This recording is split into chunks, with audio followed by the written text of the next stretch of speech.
देखिए, मैंने प्रयास किया था कि मुझे मेरी बात रखने का मौका मिले और मैंने इस पर बहुत आवाज़ भी उठाई। पहली चीज़ ये कि जब वो प्रस्तुत किया गया तो हमें, जब चर्चा में हमने कहा तो हमें बोलने का मौका नहीं दिया गया। ये जो है कमज़ोर वर्गों की आवाज़ जो है पार्लियामेंट में दबाई जा रही है, ये अच्छा नहीं है। हमें जनता ने चुन के भेजा, हम किसी के दया पे यहाँ नहीं है। दूसरी बात, जब ये बिल प्रस्तुत हुआ और उसको पुरस्थापित करने के लिए कहा गया, तब हमने इस पर डिवीज़न की मांग की।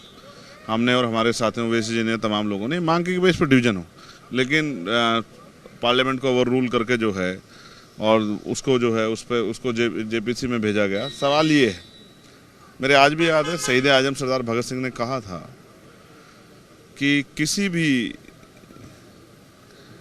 जज द्वारा जो फांसी की सज़ा सुनाई गई, अगर उसके पीछे उसकी नीयत हटा ली जाए तो उस जज में और हत्यारे में कोई ज़्यादा फर्क नहीं होगा। मैंने पार्लियामेंट में सुना, सरकार ने कहा, स्पीकर भी थे और सरकार के मंत्री भी बोल रहे थे, सरकार के एमपी भी बोल रहे थे कि हम अगर सरकार में आए तो विचारधारा के आधार पर सरकार में आए हैं, तो जिन महान पुरुषों की विचारधारा को हम लोग मानते हैं उन्हीं के अधूरे लक्ष्यों को पूरा करेंगे। क्या सरकार, हमें सोचना है बिना डर के, मैं कह रहा हूँ, क्या सरकार मुस्लिम हितैषी है?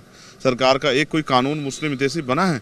सरकार ने एक भी योजना मुस्लिम हितैषी बनाई? आपने एजुकेशन का बजट किया, मौलाना अब्दुल कलाम जो है वो योजना थी, फेलोशिप थी, वो आपने बंद कर दी। तमाम मदरसों के एड आपने ख़त्म कर दिए। को उर्दू भर्ती आप लोग करा नहीं रहे हो।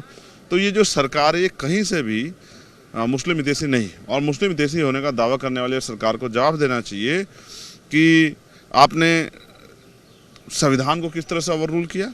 आर्टिकल 13-14 का वायलेशन कर दिया, 25 से लेकर 28 तक जो मूल अधिकार उनका वायलेशन कर दिया।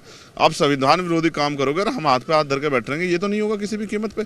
कल कोई आके खड़ा कर देगा। आपने जो है सर्वे जो है कमिश्नर को नजरअंदाज कर दिया, आपने ये सारी पावर जो है एडमिनिस्ट्रेशन को दे दी, जिलाधिकारी को दे दी। आप ये जानते हैं और मैं भी जानता हूँ, हमने सरकारें देखी है, जिलाधिकारी वो है जो सत्ता के हिसाब पे कार्य करता है, सत्ता के आधार पर कार्य, सत्ता के ऑर्डर को मानता है। जब ये सब होगा तो कैसे न्याय मिल जाएगा?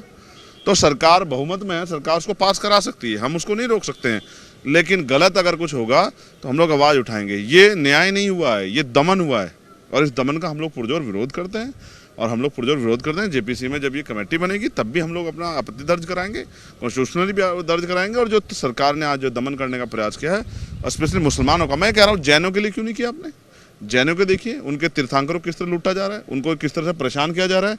आप उनके लिए भी जो है अल्पसंख्यक बोर्ड बना देते, लेकिन आपकी निष्ठा क्या है? आपकी निष्ठा ये है कि मुसलमानों को कमज़ोर किया जाए। इस निष्ठा से आप काम कर रहे हैं। इसका खामियाजा बंटवारे के रूप में हमने पहले भी महसूस किया है और पहले ये दर्द सहा है देश ने। मैं नहीं चाहता हिंदू मुसलमान तमाम तरह पॉलिटिक्स, मुद्दों की पॉलिटिक्स हो। और आप इतने हितैषी, तो बताओ आपके कितने मेंबर ऑफ पार्लियामेंट है मुस्लिम? कितने मुसलमानों को मंत्री बनाया? कितने आप, मैं उत्तर प्रदेश से आता हूँ, शायद एक भी इंस्पेक्टर चार्ज पे नहीं है मुसलमान। मुझे लगता है एक भी एसएसपी जो है चार्ज पे नहीं होगा मुसलमान। तो सच ये है कि आपकी नीयत क्या है, आपकी नीयत से स्पष्ट होता है कि आपकी नीयत मुसलमानों के पक्ष में नहीं।